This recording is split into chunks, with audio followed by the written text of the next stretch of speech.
India voice, आपकी सोच, आपकी आवाज। नमस्कार, आप देख रहे हैं इंडिया वॉइस और मैं हूं आपके साथ पुष्पेंद्र चौधरी। बुलेटिन की शुरुआत करेंगे। कमर्शियल एलपीजी की कीमतों में एक बार फिर बढ़ोतरी देखने को मिली है। सोमवार से लागू हुई नई कीमतों के मुताबिक दिल्ली में 19 किलो वाले कमर्शियल एलपीजी सिलेंडर की कीमतों में 42 रुपये की बढ़ोतरी की गई है। तो वहीं देश के अलग अलग राज्यों में भी कमर्शियल गैस सिलेंडरों के दामों में बढ़ोतरी की गई है। कमर्शियल गैस के दामों में वृद्धि होने पर विपक्ष ने केंद्र सरकार पर तीखा हमला बोला है। कमर्शियल एलपीजी की कीमतों में एक बार फिर बढ़ोतरी की गई है। सोमवार से लागू हुई नई कीमतों के मुताबिक दिल्ली में 19 किलो वाले कमर्शियल एलपीजी सिलेंडर की कीमतों में 42 रुपए की बढ़ोतरी हुई है। वहीं देश के अलग अलग राज्यों में भी कमर्शियल गैस सिलेंडरों के दामों में बढ़ोतरी की गई है। दिल्ली में पहले कमर्शियल गैस का रेट 3071 रुपए था। अब इसमें 42 रुपए की बढ़ोतरी के साथ ही नया रेट 3113.50 रुपए हो गया है। मुंबई में पहले कमर्शियल गैस का रेट 3024 रुपए था, लेकिन अब कमर्शियल गैस में 43.50 रुपए की वृद्धि हुई है और अब इसका रेट 3067.50 रुपए हो गया है। कोलकाता में कमर्शियल गैस सिलेंडर के रेट में 53.50 रुपए की बढ़ोतरी की गई है और अब नई दरों के मुताबिक रेट 3225.50 रुपए हो गया है। वहीं हैदराबाद में कमर्शियल गैस सिलेंडर का पुराना रेट 3280 रुपए था, जिसमें लगभग 46 रुपए की वृद्धि की गई है। अब इसका नया रेट 3326 रुपए हो गया है। वहीं यूपी की बात करें तो यूपी में कमर्शियल गैस सिलेंडर का पुराना रेट 3071.50 रुपए था। यूपी में कमर्शियल गैस सिलेंडर में 42 रुपए की वृद्धि की गई है और अब इस सिलेंडर का नया रेट 3113.50 रुपए हो गया है। घरेलू एलपीजी सिलेंडरों की कीमतों में कोई बदलाव नहीं किया गया है, जिससे घरेलू उपभोक्ताओं को कुछ राहत मिली है। कमर्शियल गैस सिलेंडर के दामों में बढ़ोतरी होने पर विपक्ष एक बार फिर से केंद्र सरकार पर हमलावर है। विपक्षी नेताओं ने केंद्र सरकार से सवाल पूछा है कि आखिर कब तक देश की जनता महंगाई की मार झेलती रहेगी। वहीं कांग्रेस ने अपने एक्स हैंडल पर पोस्ट करके लिखा है कि अब की बार जेब पर वार। मैं आप ही से पूछना चाहता हूं कि इसका जिम्मेवार कौन है, इसका जिम्मा कौन लेगा। एक बार फिर से महंगाई मैन का चला है चाबुक। मैं देख रहा था कि वेस्ट बंगाल में जहां का जनता इनके ऊपर में इतना भरोसा किया, वहां 53 रुपया एलपीजी का दाम इन्होंने बढ़ाया है और 40-42 रुपया मैं देख रहा था दिल्ली में भी बढ़ा है। मतलब गजब का ये महंगाई चरम सीमा पर जा रहा है। और ये महंगाई मैन क्या कर रहे हैं? सरकार में बैठे, शासन प्रशासन में बैठे लोग क्या कर रहे हैं? दूसरी तरफ सत्ता पक्ष के नेताओं ने मिडिल ईस्ट जंग का हवाला देते हुए विपक्ष के आरोपों पर जवाब दिया। बीजेपी और उसके सहयोगी दलों के नेताओं ने मिडिल ईस्ट जंग के चलते कमर्शियल गैस के दामों में वृद्धि होने की बात कही है। उन्होंने कहा है कि दुनिया भर में युद्ध चल रहा है और हमारे देश में फिर भी बहुत कम पैसे बढ़ाए गए हैं। देखिए, आज वैश्विक स्थितियां परिस्थितियां बहुत नाजुक दौर से गुजर रही हैं। पूरा विश्व प्रभावित है। महंगाई, चाहे हमारी ऊर्जा के एलपीजी, सीएनजी, डीएल, पेट्रोल, कच्चा तेल, सभी क्राइसिस के दौर से गुजर रहे हैं। जो वैश्विक हालात जब उथल पुथल के और उबाऊ के हैं, अनिश्चितता के हैं, तो आपूर्ति की जो चेन है वो प्रभावित हुई है और आपूर्ति की चेन के प्रभावित होने से भारत में भी व्यापक रूप से इसका प्रभाव पड़ा है। उससे हम सब प्रभावित हो रहे हैं। नहीं, देखिए, गैस हमारे देश में क्राइसिस है, बाहर से लाना पड़ता है। सालों से लड़ाई चलने के बाद दुनिया के दूसरे देशों में बहुत बढ़ा है, बहुत प्रॉब्लम है, क्राइसिस भी है।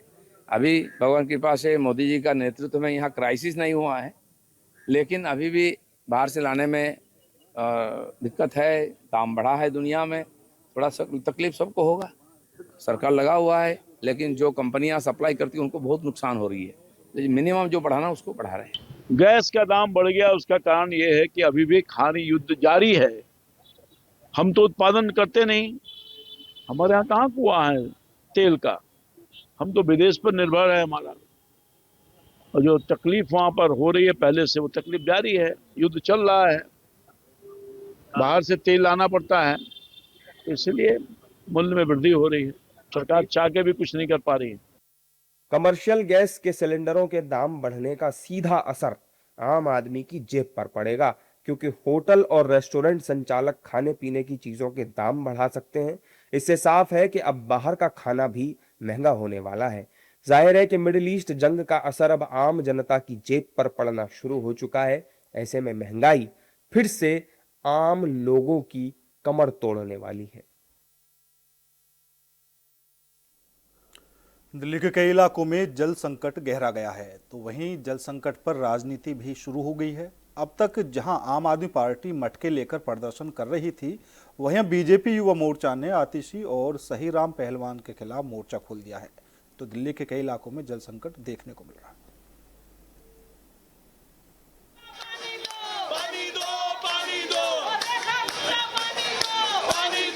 राजधानी दिल्ली में जल संकट पर सियासत गर्मा गई है। एक तरफ आम आदमी पार्टी के नेता और कार्यकर्ता रेखा सरकार को घेर रहे हैं, मटके लेकर प्रदर्शन कर रहे हैं और पूछ रहे हैं पानी कब आएगा। वहीं अब बीजेपी युवा मोर्चा ने भी आम आदमी पार्टी के खिलाफ मोर्चा खोल दिया है। आज बीजेपी युवा मोर्चा और गोविंदपुरी के आशा किरण अपार्टमेंट के कई लोगों ने आतिशी और सही राम पहलवान के खिलाफ प्रदर्शन किया और पुतला फूका और पानी की किल्लत पर घेरा। पिछले कई दिनों से देखा जा रहा है, आशा किरण अपार्टमेंट जो कालकाजी विधानसभा और तुगलकाबाद विधानसभा का इकट्ठा एक ब्लॉक है, जहाँ पे दोनों विधानसभा के बूथ लगते हैं। वहाँ पे पिछले बहुत दिनों से वहाँ के लोग जो है ना पानी से तरसते हैं और उनकी कई बार मांग होने के बावजूद भी वहाँ पे लोगों को पानी नहीं दिया गया। उनके विधायक होने के नाते, सही राम पहलवान के विधायक होने के नाते, आतिशी के विधायक होने के नाते उनका हक बनता है कि वो जाके यहाँ के लोगों के रहने वाले, यहाँ के निवासियों के लिए जाके आवाज उठाए। लेकिन एक बार भी ना तो वो यहाँ पर आए, ना यहाँ के लोगों के लिए उन्होंने आवाज उठाई। जब तक विधायक प्रतिनिधि जो है वो आवाज नहीं उठाएगा, तब तक इन लोगों को पानी की समस्या इनकी पूरी कैसे होगी। पिछले 4 साल से हम लोग संघर्ष कर रहे हैं। जब जल बोर्ड के अध्यक्ष भारद्वाज जी थे, उन्होंने हमें 4 महीने घुमाने के बाद उन्होंने बोला पानी नहीं आएगा, क्योंकि ये मोदी का फ्लैट है, मोदी जी देंगे पानी, ये उनका कहना था। आतिशी जी ने हमें घुमा दिया, एक तो उन्होंने भी हमारी फाइल रखी, कोई जवाब नहीं दिया। शाही राम की कभी जगह उन्होंने भी नहीं दिया। जब जल बोर्ड का हमारा पेमेंट कम्प्लीट, सारा चीज कम्प्लीट, कम्युनिटी कम्प्लीट, तो हमारी पानी क्यों नहीं देगा पाइप कनेक्शन में? 2 दिन पानी देने के बाद शाही राम जी का बैनर लगता है कि हम लोग टंकर के द्वारा आपको पानी देंगे। ये राजनीति नहीं तो क्या है? ये आवास योजना के खिलाफ आम आदमी का एक बड़ा मोर्चा खोला गया, जिसके लिए हम सोसाइटी निवासी इसका विरोध करते हैं। भीषण गर्मी में पानी की समस्या को लेकर लोग परेशान हैं। वहीं इस मुद्दे पर सियासत भी खूब हो रही है। बीजेपी युवा मोर्चा से पहले तिमारपुर विधानसभा के मुखर्जी नगर वार्ड में आम आदमी पार्टी नेताओं और कार्यकर्ताओं ने मटकों के साथ प्रदर्शन किया और मटके फोड़कर अपना आक्रोश दिखाया। आम आदमी पार्टी नेताओं का आरोप है कि पिछले 15 दिनों से पानी नहीं आ रहा है। यहाँ पानी की बड़ी दिक्कत है, 1 महीने से पानी नहीं आया। लोग बाग इतने परेशान हो गए हैं। पानी जो कैन में मिलता है वो 50 रुपए का एक कैन मिल रहा है, उससे खाना बनाइए अगर नहाए, बहुत परेशानी हो गई। 1 महीना हो गया हमारे। पानी दो दिल्ली की जनता को, जिससे इतने बड़े बड़े वायदे कर रहे थे, पानी देना चाहिए। सबसे क्लियर डिमांड है कि हम लोगों को पानी चाहिए। दिल्ली में जल संकट हर गर्मियों की समस्या है।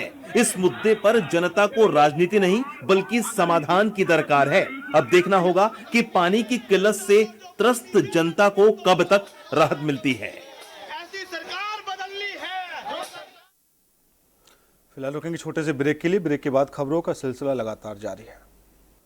ब्रेक के बाद एक बार फिर आप सभी का स्वागत है। बढ़ेंगे अगली खबर की ओर। देश में लाखों स्ट्रीट वेंडर्स को सम्मानजनक जीवन और आर्थिक संबल देने वाली मोदी सरकार की महत्वाकांक्षी पीएम स्वनिधि स्कीम के 6 साल पूरे हो गए हैं।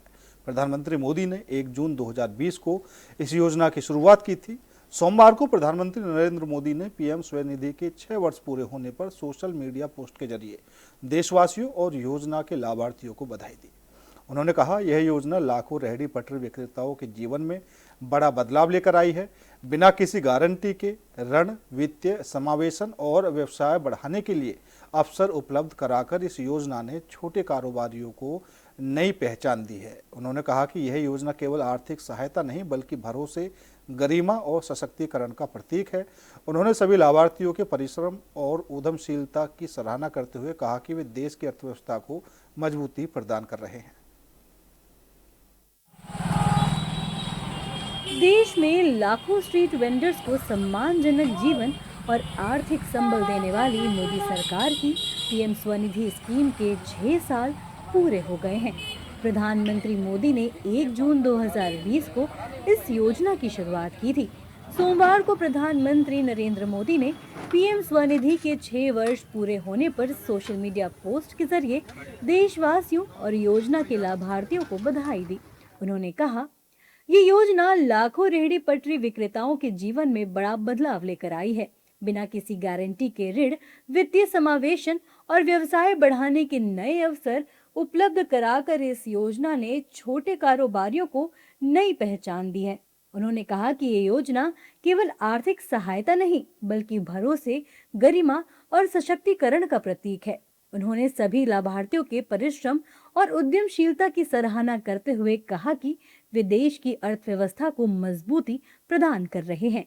जाहिर है कि बीते 6 वर्षों के दौरान पीएम स्वनिधि स्कीम के तहत अब तक 75,50,000 से अधिक लाभार्थियों को 1,12,00,000 से ज्यादा ऋण वितरित किए जा चुके हैं। इन ऋणों का कुल मूल्य 17,800 करोड़ रुपए से अधिक है।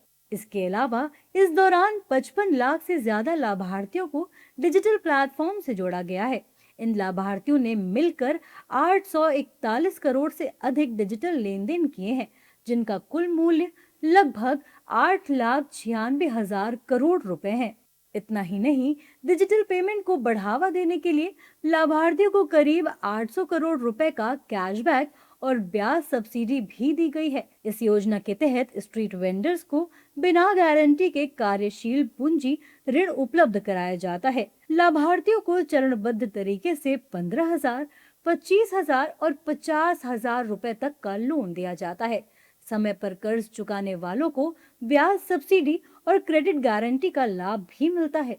इसके अलावा दूसरी ऋण किस्त सफलतापूर्वक चुकाने वाले रेहड़ी पटरी विक्रेताओं को 30,000 रुपए तक की लिमिट वाला यूपीआई से जुड़ा रुपए क्रेडिट कार्ड भी दिया जाता है। केंद्र सरकार ने पीएम स्वनिधि योजना की सफलता को देखते हुए इसे मार्च 2030 तक बढ़ा दिया है। आंकड़ों से साफ है कि प्रधानमंत्री स्वनिधि योजना देश की अनौपचारिक शहरी अर्थव्यवस्था में काम करने वाले लाखों स्ट्रीट वेंडर्स के लिए एक महत्वपूर्ण पहल बनकर सामने आई है। इस योजना का उद्देश्य रेहड़ी पटरी विक्रेताओं को साहूकारों पर निर्भरता से मुक्त कर उन्हें संस्थागत वित्तीय सहायता उपलब्ध कराना था और ये इसमें सफल साबित हुई है। कोरोना के दौरान जो डेली कमाने वाले जो रेहड़ी वाले हैं, उनको एक कहते हैं ना डूबते को तिनके का सहारा, वो सहारा हमें पीएम स्वनिधि ने दिया, जिसके तहत हमें लोन दिया गया। जो बिल्कुल हम धरती पे लग चुके थे, जो हमें खाने के लिए पैसे नहीं थे, हमने अपने रोज़गार के लिए कोई पैसा नहीं रह चुका था, जो हम डेली कमाते हैं, डेली लगाते हैं, उसे हमें बहुत सारा मिला। हमने 10,000 का लोन लिया, उससे हमने अपने जो हमारा काम रुक चुका था उस काम को हमने दोबारा शुरू किया। फिर 20 से जो हमारे उस लोन को हमने 20,000 में कन्वर्ट करके हम अपने रोज़गार को और ऊपर लेके गए, उस ऊंचाइयों तक हमने पहुँचाया अपने रोज़गार। इस योजना से पहले जो है हमारा काम धंधा बहुत ज़्यादा डाउन था और आर्थिक स्थिति बहुत ख़राब थी, जिससे कि हमारा जो है काम धंधा बहुत ज़्यादा कम था, मार्केट का उधार चढ़ गया था। मैंने 2 बार लोन लिया, एक बार 10,000, एक बार 20,000 का। उस लोन से मैंने अपना थोड़ा काम बढ़ाया और जो मार्केट का कर्जा बढ़ना था वो भरा। आज ये योजना सिर्फ ऋण देने तक सीमित नहीं रह गई है, बल्कि डिजिटल समावेशन, सामाजिक सुरक्षा और वित्तीय सशक्तिकरण का बड़ा जरिया बन चुकी है। कुल मिलाकर पीएम स्वनिधि योजना ने रेहड़ी पटरी विक्रेताओं के जीवन में केवल बदलाव ही नहीं बल्कि आत्मविश्वास, नए अवसर और बेहतर भविष्य की उम्मीद भी पैदा की है। ये योजना स्वरोजगार, स्वावलंबन और स्वाभिमान के जरिए आज आत्मनिर्भर भारत के निर्माण में अहम योगदान दे रही है। अभिषेक बनर्जी और कल्याण बनर्जी पर हमले को लेकर बंगाल की सियासत पूरी तरह से गरमाई हुई है, लेकिन इसी बीच राज्यसभा सांसद कपिल सिब्बल का बयान फिर सुर्खियों में आ गया है। दरअसल वरिष्ठ वकील और राज्यसभा सांसद कपिल सिब्बल ने टीएमसी के दोनों सांसदों पर हुए हमले को लेकर दुख जताया है। बीजेपी पर हमला करते हुए कहा है कि उन्हें शर्म आती है कि वे ऐसे देश में रह रहे हैं जहां सत्ताधारी पार्टी लोकतंत्र की नींव को नष्ट करने के लिए किसी भी हद तक जा सकती है। टीएमसी सांसद अभिषेक बनर्जी और कल्याण बनर्जी पर हमले को लेकर बंगाल की सियासत पूरी तरह से गरमाई हुई है, लेकिन इस बीच राज्यसभा सांसद कपिल सिब्बल के बयान ने राजनीतिक पारे को और भी ज्यादा बढ़ा दिया है। दरअसल वरिष्ठ वकील और राज्यसभा सांसद कपिल सिब्बल ने टीएमसी के दोनों सांसदों पर हुए हमले को लेकर दुख जताया और बीजेपी पर हमला करते हुए कहा कि उन्हें शर्म आती है कि वो ऐसे देश में रह रहे हैं जहां सत्ताधारी पार्टी लोकतंत्र की नींव को नष्ट करने के लिए किसी भी हद तक जा सकती है। Is that the mindset of a political party that is in power? Well, absolutely shameful. I'm ashamed that I'm living in a country where this is what happens, where the political party in power will use any means to destroy whatever foundations of democracy. Kapil Sibal के बयान ने सियासी गलियारों में हलचल पैदा कर दी है। सिब्बल ने अपने बयान से भारतीय लोकतंत्र और देश की कानून व्यवस्था पर सवाल खड़ा किया है। हालांकि बीजेपी नेताओं ने कपिल सिब्बल के बयान को लेकर उन पर निशाना साधा और कहा कि जब संदेश खाली की घटनाएं हो रही थी तब आप कहां थे। Rajya Sabha MP Shri Kapil Sibal says he's aghast at the violence in the West Bengal. Shri Kapil Sibbal ji, my quotation for you: irony just died 1,000 deaths after listening to your statements. Sir, where were you when Sandesh Khali was happening? Sir, where were you when RG Kar happened? Sir, where were you when Mamata Banerjee unleashed her violence in West Bengal for 15 years, where our BJP Karyakartas, cadre, even leaders were hacked to death? Were you sleeping? Or did you have Fevicol in your mouth, sir? Now all of a sudden you are waking up. Wow, what a brotherhood, sir. मैं कपिल सिब्बल को आह्वान करता हूँ, आइए बंगाल में रास्ता का किनारे किसी दुकान में बैठ के कभी चाय पीजिए, देखिए बंगाल की शासन क्या है, लोग कैसे स्वागत करते हैं आपको। आप इन चोरों का पीछे मत खड़ा रहिए, अपना जिंदगी तो पैसा के पीछे बर्बाद कर दिए और इन लोगों को बचाव में गए हैं। क्यों ये पाप कर रहे हैं आप? आइए बंगाल, आपको मैं स्वागत करता हूँ। जिंदगी में कभी चाय की दुकान में बैठे हैं, लोगों से मिले हैं कभी? ना कि वैसे गांधी परिवार के पीछे ही घूमते घूमते जिंदगी बिता दी है। अच्छा, उन्हें भारत में रहने में तब शर्म नहीं आती थी जब वहाँ सरेआम सनातन संस्कृति को कुचलने का, दबाने का, वहाँ के लोगों को ठुकाई पिटाई करने का, गुंडाई करने का काम हो रहा था। कानून व्यवस्था नाम की चीज बची नहीं थी, तब शर्म नहीं आती थी। अब जब वहाँ ऐसी सरकार जो धर्मनिरपेक्षता के स्वरूप को कायम करने का प्रयास कर रही है, जो विकास देने का काम कर रही है, कानून व्यवस्था स्थापित करने का काम कर रही है, बदलाव की ओर बंगाल बढ़ रहा है, अब मुझे लगता है गौरवान्वित होने का क्षण महसूस करना चाहिए। लेकिन ये सब केवल संकीर्ण मानसिकता, तुष्टीकरण का ही स्वरूप हो सकता है। वहीं दूसरी ओर विपक्ष ने टीएमसी सांसदों पर हुए हमले को लेकर चिंता जाहिर की है और सिब्बल के बयान का समर्थन किया है। विपक्षी दलों के नेताओं का कहना है कि अगर देश में सांसदों पर हमला हो रहा है तो कपिल सिब्बल ने बिल्कुल ठीक कहा। जहां पर देश के सबसे सुरक्षित माने जाने वाला पद सांसद सुरक्षित न हो, जिस बंगाल में वहां पर हिंसा हो रही हो, भारतीय जनता पार्टी के गुंडे आतंकी कार्रवाई कर रहे हों, ऐसी जगह पर रहने में डर लगना स्वाभाविक है। बिल्कुल सही कहा सांसद महोदय ने कि आज की डेट में ये विषय शर्म का हो गया है। ये राष्ट्रीय शर्म नहीं, अंतर्राष्ट्रीय शर्म का विषय हो गया कि जिस राज्य में सांसद सुरक्षित नहीं हो, उस राज्य में जनता कैसे सुरक्षित रह सकती है। सांसदों के ऊपर हमला ये बहुत बड़ा खतरनाक है, लोकतंत्र के लिए खतरा है, संविधान के लिए खतरा है, देश के लिए खतरा है। जब आप एक सांसद, जब आप एक एमएलए, जब आप एक मंत्री के ऊपर में आक्रमण करते हैं तो केवल आप उसके ऊपर में आक्रमण नहीं करते हैं, बल्कि उसके साथ जो लाखों लोग जुड़े हुए हैं उनके ऊपर में आप आक्रमण करते हैं। और वो सांसद पार्लियामेंट में बैठता है और पार्लियामेंट जो है भारत देश का सुप्रीमो है। इसलिए मैं कहता हूं कि ये देश के लिए खतरा है, संविधान के लिए खतरा है। बता दें कि बीते दिनों अभिषेक बनर्जी और कल्याण बनर्जी पर स्थानीय लोगों और बीजेपी कार्यकर्ताओं ने कथित तौर पर हमला कर दिया था, जिसे लेकर बंगाल की सियासत पूरी तरह से गरमाई हुई है। टीएमसी जहां इसे बीजेपी कार्यकर्ताओं की करतूत बता रही है, वहीं बीजेपी नेता इसे जनता का आक्रोश बता रहे हैं। फिलहाल मेरे साथ इस बुलेटिन में इतना ही। बाकी देश और दुनिया की तमाम खबरों के लिए देखते रहिए इंडिया वॉइस।